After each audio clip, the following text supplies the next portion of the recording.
자, 몇 개 문제가 조금 까다로운 건 있는데 뭐 그렇게 어려운 문제는 아니고 자, 평이하게 돼 있는데 자, 한번 가봅시다. 자, 1번 보시면 자, 군더더기가 없이 간결해야 되고요. 중의적이지 않고 명확해야 돼. 그러니까 일단 여기서 뭐 분명히 드러난 것은 중의성이 드러나지 않은 올바른 문장 요런 정도 짐작해 볼 수 있지.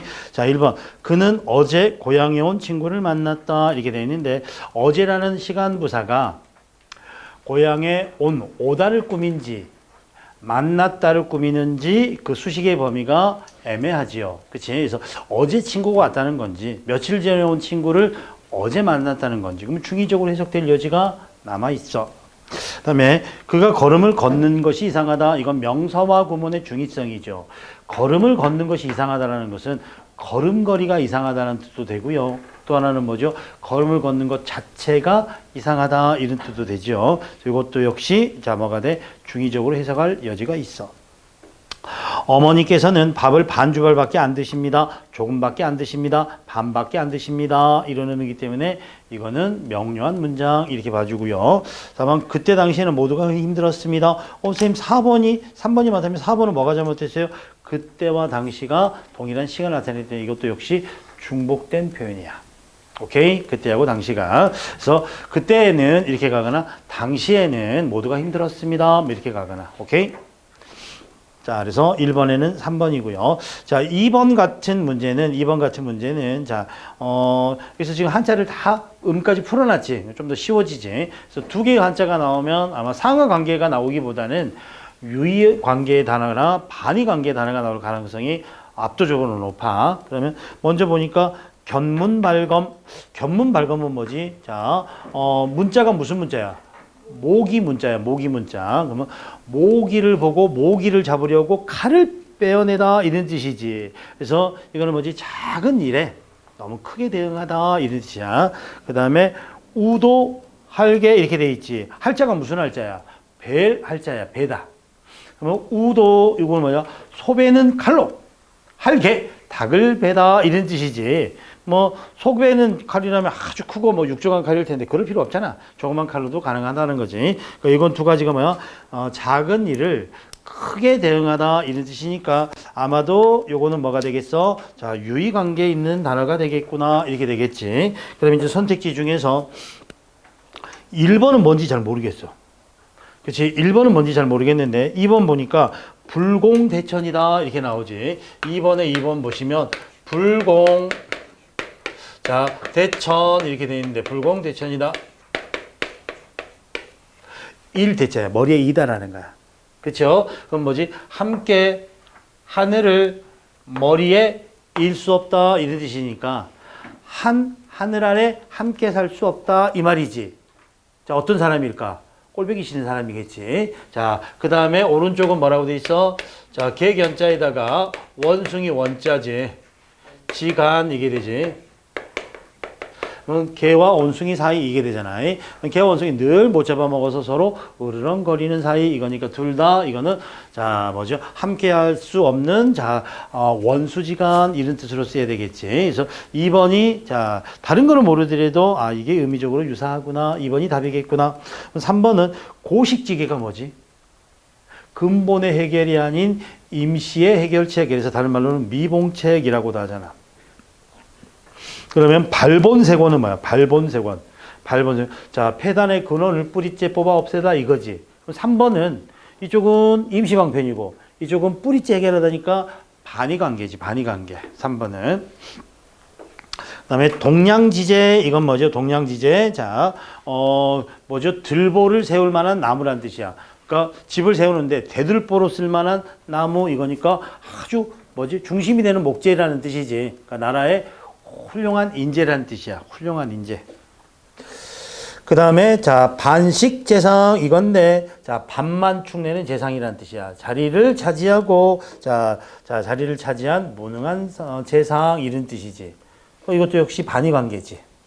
그럼 1번도 뭐 반의 관계가 되겠지. 그래서 자 각 고니곡자야. 고니곡자.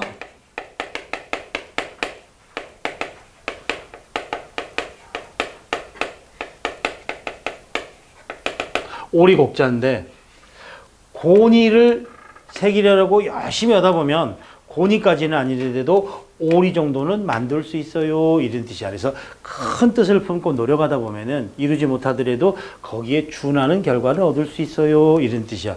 꽤 좋은 뜻이지. 근데 화호유고 이렇게 돼 있어. 화호유고.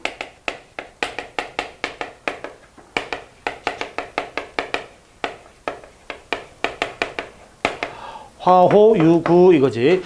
호랑이를 그리려다가 자, 구자가 무슨 구자지? 개를 그려버렸네 이 말이지. 개를 그려버렸네. 그러니까 이건 결국 뭐죠? 자, 소양 없는 사람, 교양 없는 사람이 잘난 척하다가 되려 망신을 당하다 이런 뜻이니까 이거는 자, 큰 뜻을 보고 노력하면 조금의 결과를 얻을 수 있다. 이거는 뭐 망신 당하다. 이거니까 이것도 역시 자, 유의관계라고 보기는 조금 어렵겠지. 그래서 정답은 2번 이렇게 되는데 한자가 이렇게 두 개 나오면 둘 중에 하나일 거야. 유의관계냐 반의관계냐. 그래서 뭐 10개를 다 모르더라도 몇 개를 가지고 풀어낼 수 있을 거다라고 봐줘요. 그 다음에 자 내시명과 자 외심적 방향 지시가 있지. 뭐 읽어보시면 원쌤이 안 읽을게. 내심이라는 건 뭐야? 나를 기준으로 방향을 설정하는 거고, 외심이라는 것은 나 외부에 있는 대상을 기준으로 방향을 설정하는 거지. 자, 그럼 1번 같은 거 보면, 자, 서울은 한강 이북보다 한강 이남이 면적이 더 넓다. 자, 이거는 뭘 기준으로 하는 거야? 한강을 기준으로 이남과 이북을 쪼개고 있지. 외심이지. 이번 우리 집은 버스 정류장에서 100m 정도 떨어져 있다. 자, 이거는 정류장을 기준으로 하지. 그치? 정류장을. 자, 우리 집에서 정류장이 100m 떨어져 있다. 이렇게 가면 내심이겠지. 우리 집에서. 그녀가 다니는 직장은 우리 집 바로 왼쪽에 있다. 뭐 우리 집을 기준으로 하고 있지. 이게 바로 뭐다? 내심형이지. 오케이? 그녀 집 오른쪽에 우리 집이 있다. 이러면 외심형이 되겠지. 자, 관악산 북쪽에 내가 다니는 대학교가 있다. 자, 내가 다니는 대학교 남쪽에 관악산이 있다. 이러면 내심이지.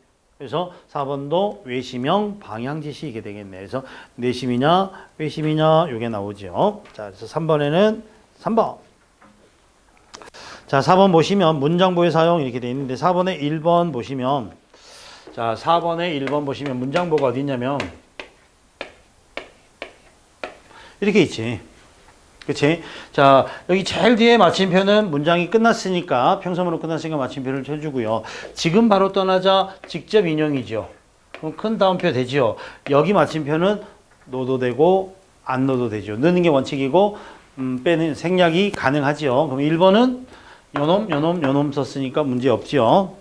2번, 주제하는 바와 같이 3.1운동이 일어난 것은 1919년이다. 2번 보시면, 마침표 역시 들어간 거 괜찮죠. 그치?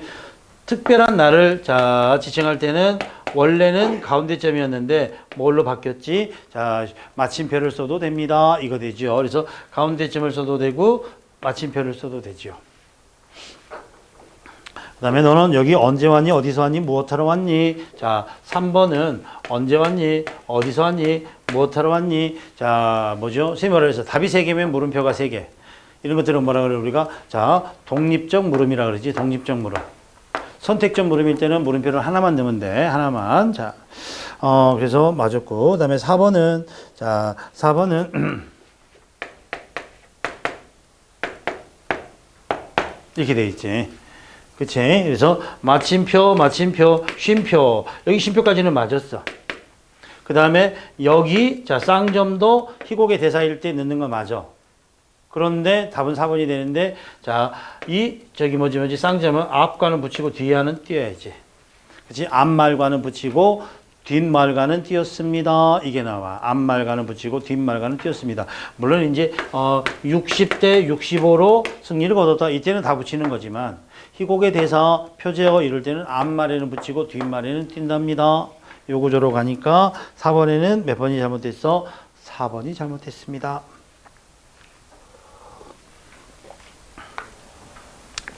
다음 시적 하자에 대한 예로 자, 적절하지 않은 것은 무엇입니까? 자, 이거는 정의성의 저문강의 삽을 싣고 우리 배운 작품이지. 이때 삽 동그라미 잡아. 이 삽의 의미가 뭐다?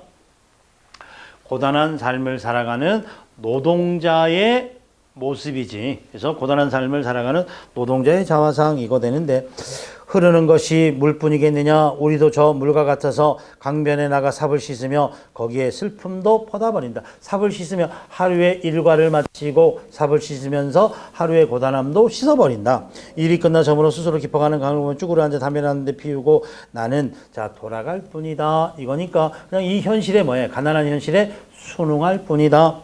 삽자루에 맡긴 한 생이가 이렇게 저물고 저물어 강바닥 썩은 달이 뜨는구나. 우리도 저와 같아서 흐르는 물에 삽을 씻고 다시 먹을 것 없는 사람들의 마을로 돌아가야 된다. 미주고 먹을 것 없는 사람들의 마을로 돌아가야 된다. 그러니까 가난한 도시 노동자의 자 화자가 그 삶의 모습을 그대로 뭐하고 있어? 순응하고 있지. 그냥 받아들이고 있지. 그치? 자, 그럼 1번 보시면 자, 산업화 과정에서 소외된 빈민층의 목소리라고 돼 있는데 자, 민주야, 뭐가 잘못된 거야? 산업화 과정이라는 게 쌤 안 보여요. 뭐 그럴 수 있는데 빈민층의 모습이라고는 볼 수 있겠지. 먹을 것 없는 사람들의 마을로 다시 돌아가야 한다. 이거니까 자 평생을 노동의 삶을 살았지만 가난에서 벗어나지 못하는 우리네의 자 부모의 모습이다. 이렇게도 봐죠. 그래서 빈민층 이건 되고요.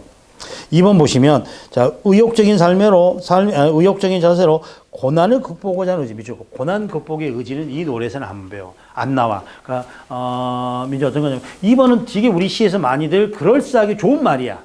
그러니까 좋은 말이니까 이거 맞을 것 같아 이렇게 무조건 일반화 시켜버리면 안 돼. 이 노래에서는 자 하루 일을 마치고 강가에 나가서 삽을 씻고 자 담배 한 대 피우고 또다시 어때 가난한 일상으로 돌아가는 모습일 뿐이지. 그러니까 그 가난한 현실을 이겨내고자는 어떤 극복의 의지보다는 그 가난한 현실을 수용해버리는 조금은 소극적인 자세야.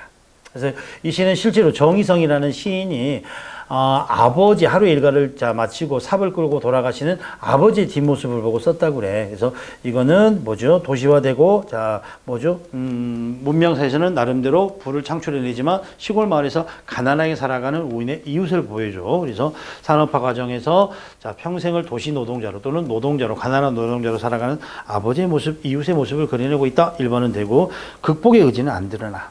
그 현실을 순응하려고 합니다. 이렇게 되고요. 그다음에 고단한 삶의 비애를 담담하고 막 절규하듯이 막 슬퍼하다 이런 건 아니지.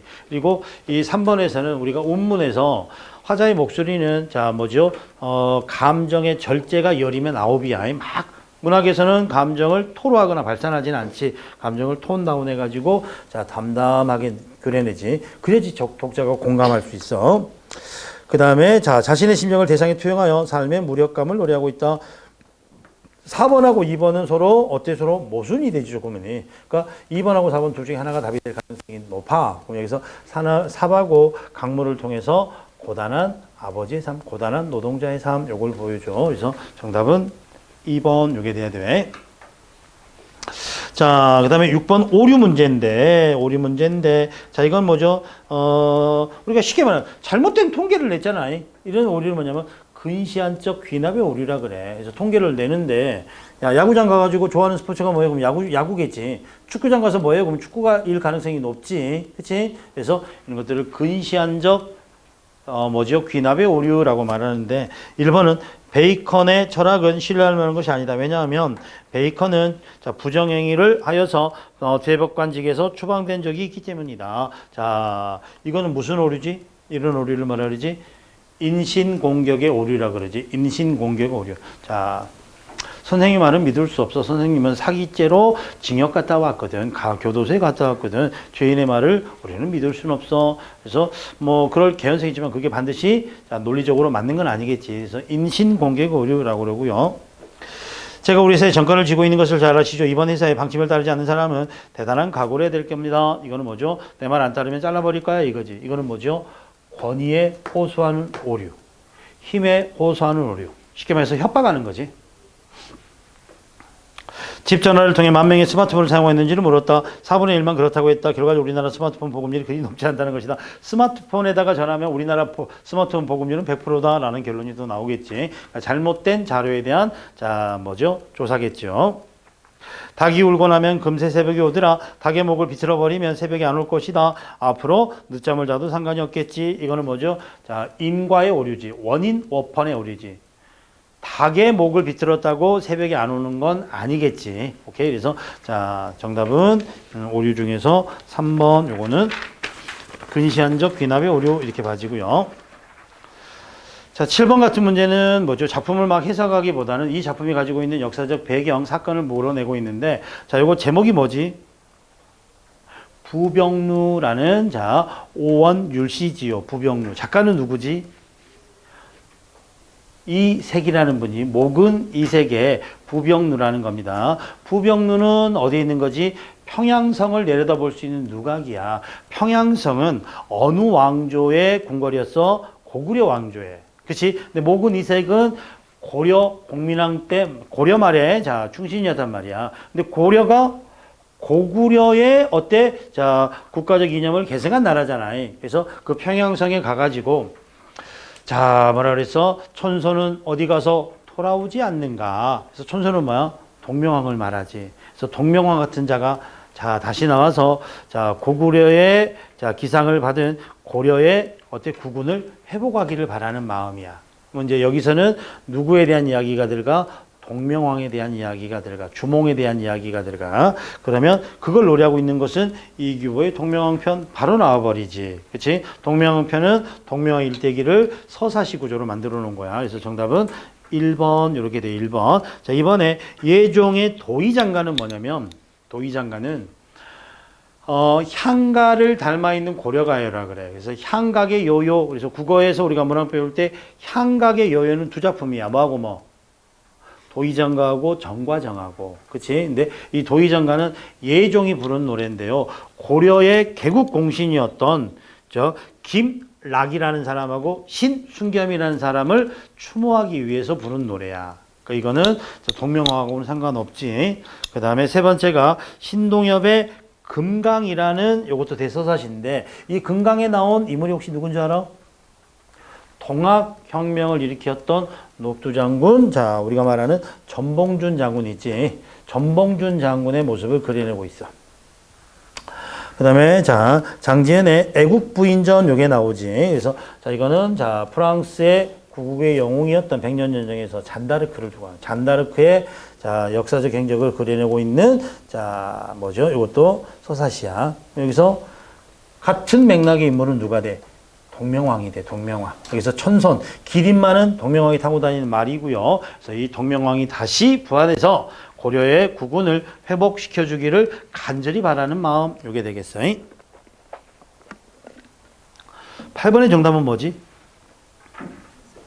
이거 어렵니? 너무 쉽지, 이거는. 그래서 느림이라고 말하는 뭐 라오스가 어때? 자, 어찌 보면은 행복일 수도 있다. 근데 우리나라는 어때? 성과나 빠름에서 행복을 찾는 거지. 그래서 이거는 결국은 어때? 우리가 추구하고 있는 행복의 가치에 대해서 조금은 반성해보자. 이런 뜻이 되겠지. 자, 정답은 몇 번이에요? 4번이에요. 이게 되겠지, 4번. 자, 그 다음에 긴 소리로 발음하지 않는 것 이렇게 돼서 긴 소리로 발음하지 않는 것. 정답은 몇 번?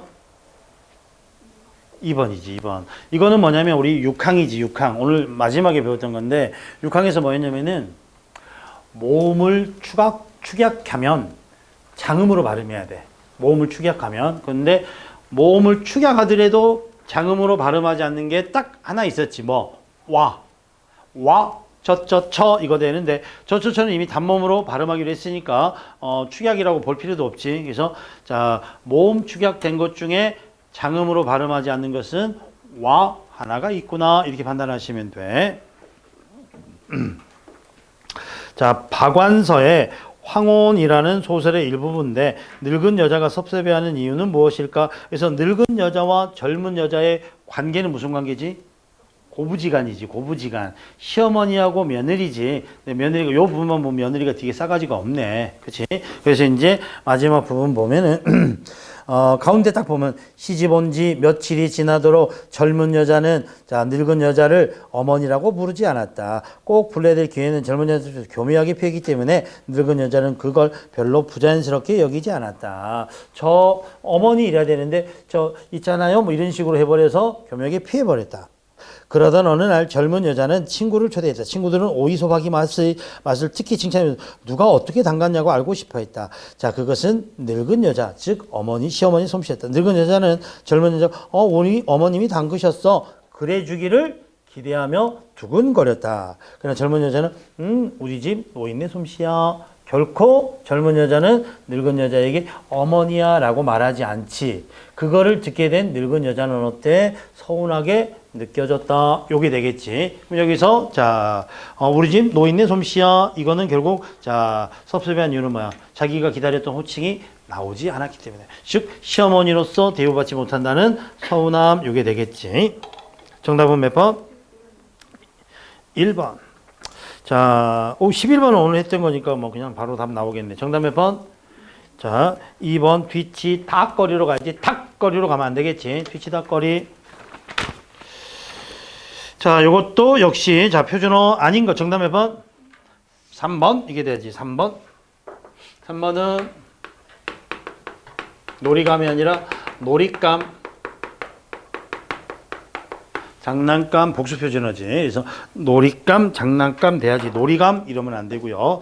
자, 딴지, 딴죽, 삐지다, 삐치다. 자, 섬짓, 섬뜩 이렇게 가겠지. 13번 잘 찍어야지. 그치? 13번 잘 찍어야지. 잘 봐봐. 자, 시문학파에서 유도된 순수 문학의 흐름을 계승했다 이렇게 돼 있지. 순수 문학의 흐름을 계승했다. 그래서 시문학파가 순수 문학을 주창한 거고요. 그다음에 두 번째 경향 문학과는 성향이 다른 시와 소설이라는 기관지를 한 번에 발행했다. 자 이렇게 돼 있네. 자 이제 중요한 거는 뭐냐면 자 우리가 1920년대부터 등장하게 된 게 1920년대 출발하면서 자 3.1 운동의 실패로 해서 퇴폐적 낭만주의가 등장하게 되고요. 그 다음에 자 이제 뭐가 등장하냐면 우리나라에 1920년대 접어들면서 드디어 사회주의 사상이 등장하게 돼. 우리나라에 유입되게 돼. 그렇지. 사회주의 사상이 등장해가지고 이 사회주의 사상을 신봉했던 자 일군의 작가들이 자 문학을 사회주의 선전의 도구로 삼아. 그게 바로 뭐냐면 1925년에 등장하게 되는 카프 문학이에요. 카프가 뭐야? 조선 플로레타리아 문학동맹 이거야. 그래서 이거를 우리가 뭐라 그래? 경향문학이라 그래. 경향. 즉, 자 사회주의가 뭐죠? 계급 해방을 투쟁의 목적으로 하고 있지. 그래서 계급 해방을 주장하는 목적 문학이야. 그러니까 사회주의 선전의 도구고요. 계급 해방을 위한 노동자 해방을 위한 자 플로레타 해방을 위한 어떤 조금은 과격하고 체제에 대해서 반발하는 문학적 성격을 띄어. 그러다 보니까 문학이 어때?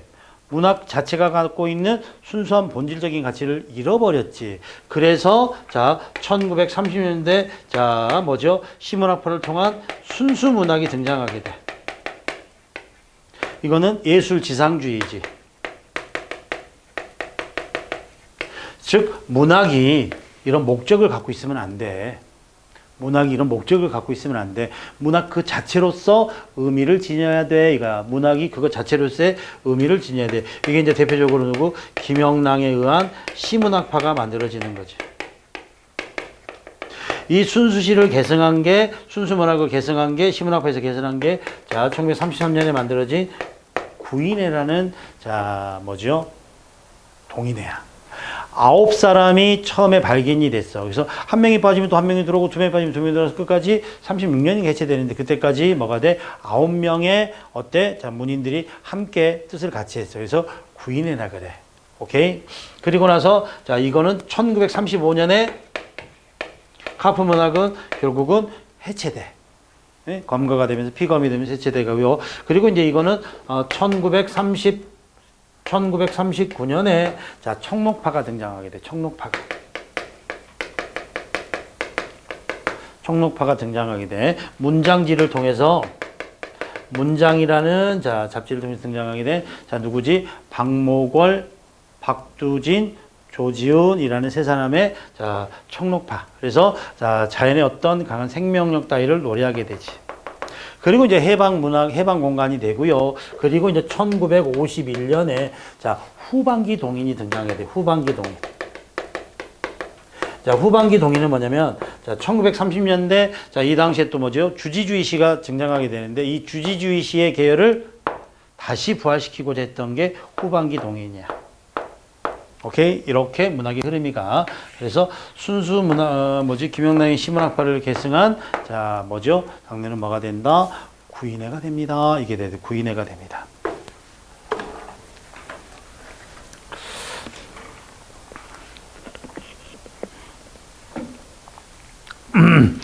우생마사라는 자 고사가 나오지.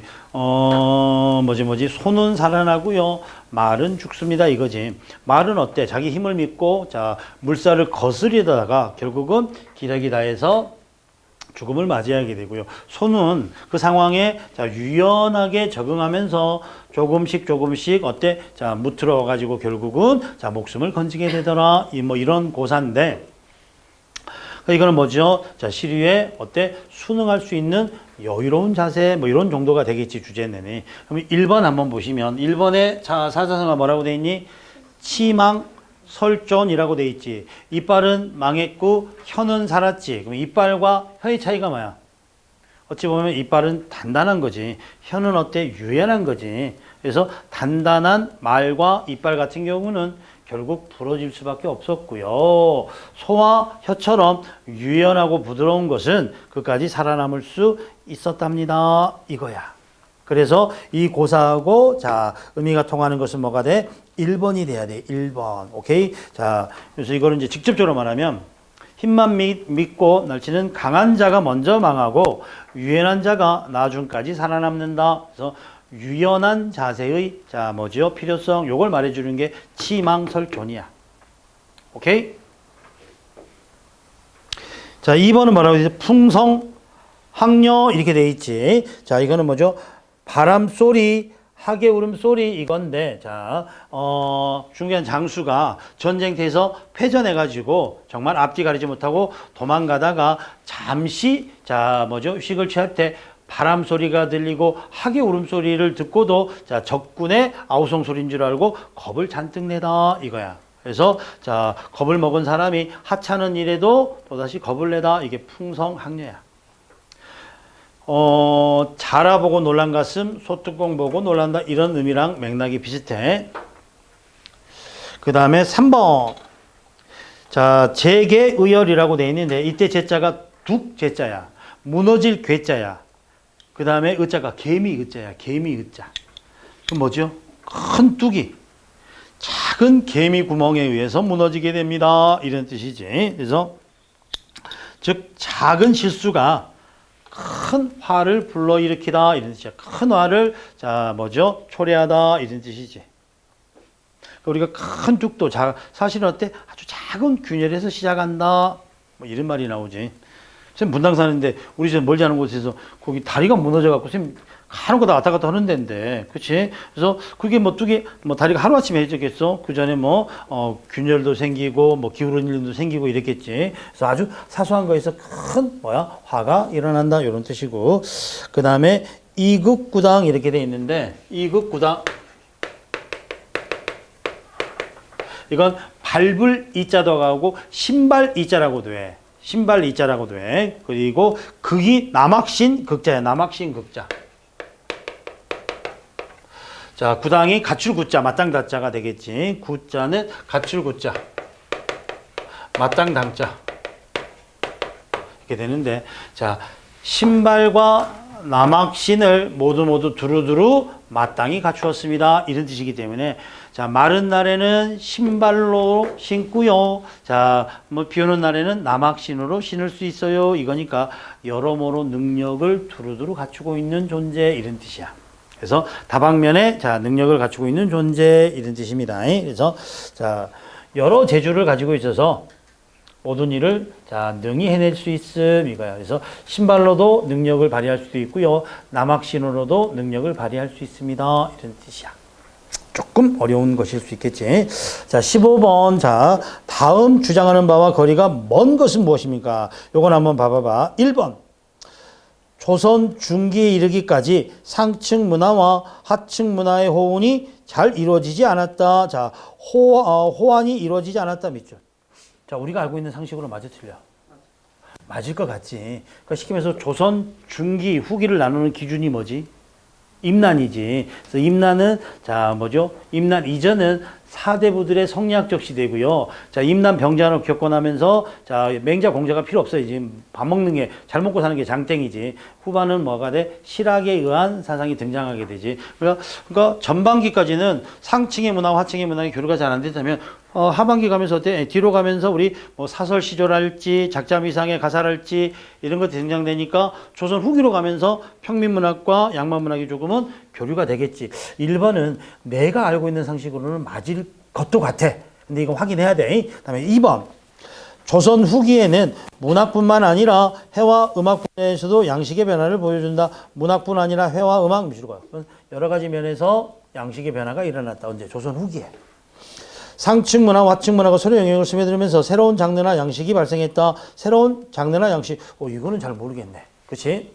그다음에 4번. 국가의 전체 문화의 성향이 바뀌어가면서 자, 기존 권력 구조의 변화를 가졌다. 자, 문화 동향이 바뀌면서 권력 구조의 변화를 가졌다. 이거는 인과관계지. 그렇지? 문화가 변해서 권력이 바뀌었는가? 권력 구조가 바뀌어서 문화가 바뀌었는가? 요거에 자, 뭐죠? 선후 관계를 봐야 되겠지. 자, 출발. 조선 중기에 이르기까지 상층 문화와 하층 문화는 각기 독자적인 길을 걸어왔다. 잘 호환되지, 교환되지, 서로 안 왔다. 이 말이지. 그럼 첫 문장을 통해서 1번은 맞는 말이구나. 1번 확인됐어.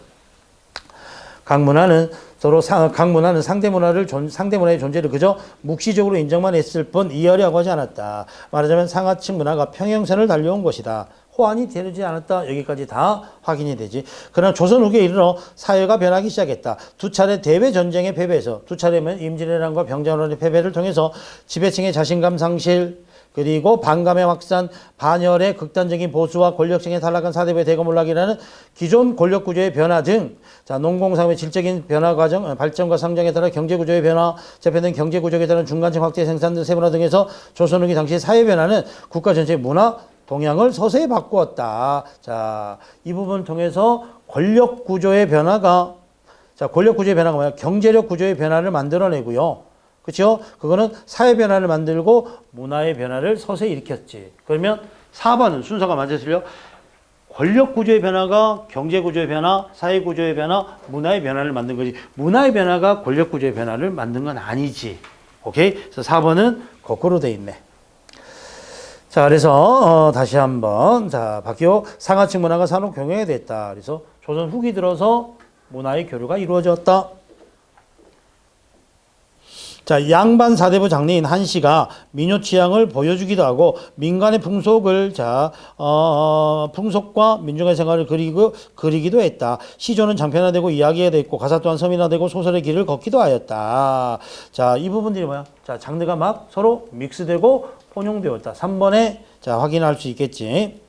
시정의 이야기들이 대거 야담으로 정착되고 하층의 민요가 작가 형식을 중요한 상에서 무가는 상층 담화를 담론을 수용하기도 했다. 당대 예술 장르는 해화와 음악에서도 변화가 나타났어. 그래서 단순히 문학만 아니라 해화와 음악에서도 변화적 양상을 보였어. 그래서 조선 후기에 조선 전기와 조선 후기의 문화의 변화 양상 이거를 보여주는 거지. 권력 구조의 변화로 인한 문화의 변화 이걸 보여주니까 4번은 잘못됐네. 자, 뜻을 강조하는 보조사 이렇게 돼 있지. 자, 우리가 16번 같은 거 보시면 을르를 우리가 흔히 말할 때 그냥 목적격 주사 이렇게 말하잖아. 딱 잘라서 목적격 주사. 자, 이게 목적격 조사로 쓰이는 게 95%야. 근데 국어사전 보면 목적격 조사 말고 여기처럼 뭐가 나와? 보조사가 나와. 근데 이제 이거는 뭐냐면 그냥 판단하는 게 아니라 보기를 잘 봐봐봐. 뭐라고 돼 있냐면은 두 번째 세 번째 줄로 을르는 받침 없는 일부 부사 뒤에 조사의 으로 뒤에 연결음이 악해지고 뒤에 붙어서 강조를 나타낸다 이렇게 돼 있지. 부사 뒤에 에 으로 뒤에 그다음에 연결음이 악해지고 뒤에 그러면 이들이 요거 세 가지 조건에 맞는 걸 찾아주면 돼. 그치? 요 세 가지 조건에 맞는 걸 찾아주면 되겠지. 자, 그러면, 1번 보니까, 뭐라고 돼 있어? 자, 흥분이 가라앉지를 않는다 이렇게 돼 있지.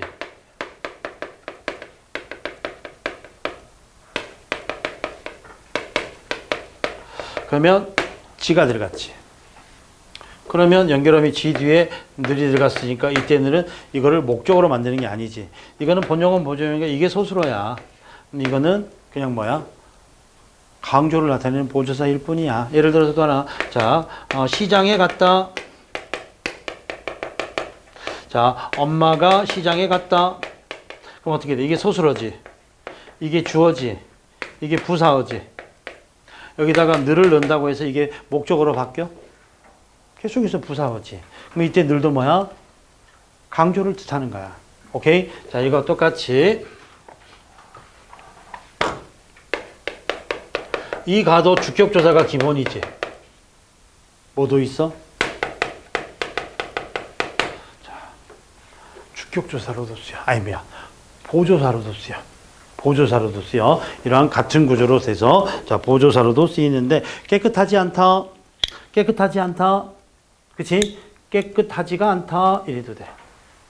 깨끗하지가 않다. 이래도 돼. 그치? 자, 나는 김치가 먹고 싶다. 이렇게 돼 있어. 그러면 이거는 소수로지. 주어는 뭐야? 이거지. 그럼 이건 문장 성문이 뭐야? 목적, 뭐 김치를 먹고 싶다지. 근데 가가 들어갔지. 그럼 이거는 가는 주격조사는 아니지. 주격조사는 주어를 만드는 거야. 그럼 이건 보조사야.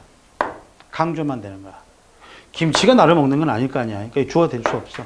이런 것들이, 자, 을이나 이 가가, 자, 격조사로만 쓰이는 게 아니라 보조사로 쓰이는 경우가 있답니다. 그러니까 이거는, 자, 연결음이 바로 뒤에 찾아주면 되겠지. 자, 넘어. 자, 17번, 18번. 자, 기억, 니은의 의미. 답이 1번이지.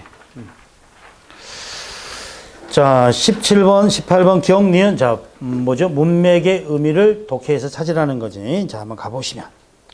일반적으로 일탈 행동은, 일탈은 뭐죠? 정해진 길에서 벗어나는 것을 우리가 보통 일탈이라 그러지. 사회의 기본 질서와 규범을 깨뜨리고 사회 결속을 약화시키는 것으로 이해된다. 자, 이해되고 있다. 이거는 일반적인 견해지. 필자의 생각은 아니지. 우리는 흔히 도둑이 없고 깡패가 없는 사회가 되면 그 사회는 매우 안락하고 모든 사람이 편히 살 수 있는 사회가 될 것이라고 생각하고 있다. 그렇기 때문에 정부에서는 사회적으로 큰 변화가 있을 때마다, 자, 사회정책적인 차원에서 우범자들을 단속하고 때로는 교도소를 포함한 특수시설을 통하여 순화교육을 시키는 것이다. 자, 이게 뭐죠? 일탈을 어때? 부정적 요소로 보는 우리 사회의 일반적인 사고가 먼저 나왔지. 그렇지? 일단은 좋게 보지 않는 거지. 그래서 교도소에, 자, 뭐죠? 수감시키기까지 하지. 그러나, 자, 여기서 그러나부터는 필자의 견해지. 그러나, 자, 역사적으로 볼 때 어느 시대에나 정도의 차이는 있어도 일탈행위와 일탈행위자는 항상 존재하기 때문에, 그래서 일탈이나 일탈행위자라는 것을 굳이 나쁘게 본다는 게 뭐냐면 기존의 질서를 어때? 깨뜨리는 사람 정도로 보면 되겠지. 기존의 질서를 깨뜨리는 사람. 그 기존의 질서를 깨뜨리는 꼭 부정적인 뜻만은 아닐 수 있잖아요. 그래서 이제 그 뒤에 나오는 게, 사회학에서는 일탈행위의 일탈을 하나의 사회적 사실 팩트로 다루고 있어. 그러니까 일탈은 어느 사회나 일탈은 일탈행위나 일탈행위자는 있었어. 그리고 그건, 자, 뒤에 나와. 사회 통합의 역기능을 가지고 있는 것만 아니에요. 보통은 역기능을 가지고 있다고 보지만은 역기능만을 가지고 있는 것은 아니며 순기능적 측면도 내면하고 있다는 점에 주목해야 된다. 그럼 필자는 일반적으로 일탈을 역기능으로만 보는데 사회적으로 역사적으로 볼 때 꼭 역기능만 있는 것은 아니었어. 순기능도 있었어. 이 열탈이 있어야지, 일탈이 있어야지 사회가 변화하게 되지. 그게 부정적인 변화가 될 수도 있고 긍정적인 변화가 될 수도 있겠지만 이 일탈이 없으면 그냥 그 사회는 고인물처럼 그대로 있을 거 아니야. 이 일탈행위자가 있으니까 사회가 변화하게 돼. 그 변화는 순기능도 있고 역기능도 있어. 좋을 수도 있고 나쁠 수도 있어. 나쁠 수도 있지만 긍정적인 면도 있어. 그럼 요 기억의 의미가 무엇입니까? 두 가지 면을 다 가지고 있어요. 이거지. 양면성을 가지고 있어요. 이걸 찾으면 돼. 그치? 그럼 결국 그 말은 뭐다? 자, 꼭 나쁜 것만도 아니고 반드시 좋은 것만도 아니야. 그럼 가치 중립적이야. 나쁠 수도 좋을 수도 있어. 그 말을 바꿔놓은 게 가치 중립이지. 근데 1번은 하나의 필요악으로 가냐. 여러분들 참고로 보면 필요악이라는 것은 있잖아요. 악이야, 결국은. 부정적인 요소야. 우리가 흔히 거기 우리 사회에서 있잖아요. 매춘 있잖아. 매춘을 필요악이라고 말하는 사람들이 있거든. 근데 그건 결국은 악인데 이 사회에 있어서 일부 필요하다는 것을 인정할 뿐이지 결국은 악이야. 그러니까 이거는 객관적 중립적 가치를 갖고 있는 건 아니지. 그래서 부정적인 요소가 훨씬 더 크다라는 거야. 그 다음에 뭐 모순하고 뭐 효용을 옹호한다 이거하고는 상관이 없겠지. 그래서 답이 될 수 있는 건 2번이고. 그 다음에 다음 문장.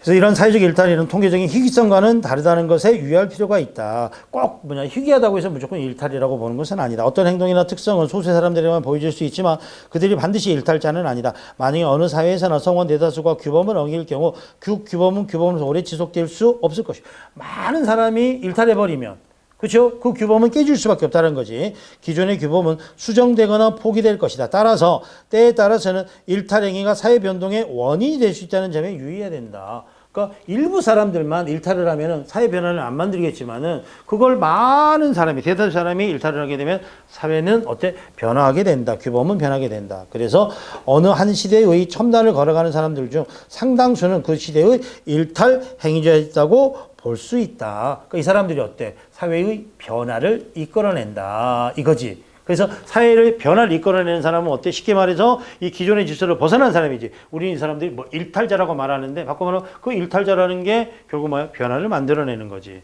그럼 그 말을 할 수 있는 왜 이 사람을 일탈자라고 합니까? 그러면 일반적으로 우리 사회는 변화를 거부하려고 해. 있는 상태를 그대로 유지하려고 그래. 그래서 벗어나려는 사람을 우리는 일탈자라고 본다는 거지. 바꿔서 왜 이 사람이 일탈자야? 변화를 했기 때문에 이거지. 기존의 질서로부터 벗어났기 때문에. 그거는 왜 벗어났다고 봐? 기존의 질서를 유지하려는 게 일반적인 사고이기 때문에. 오케이? 그래서 18번에도 정답이 몇 번? 3번 이게 되겠지. 변화를 거부하기 때문에 이 변화를 하는 사람은 우리는 일탈이라고 말해. 하지만 그 일탈자 때문에 사회는 변하게 됩니다.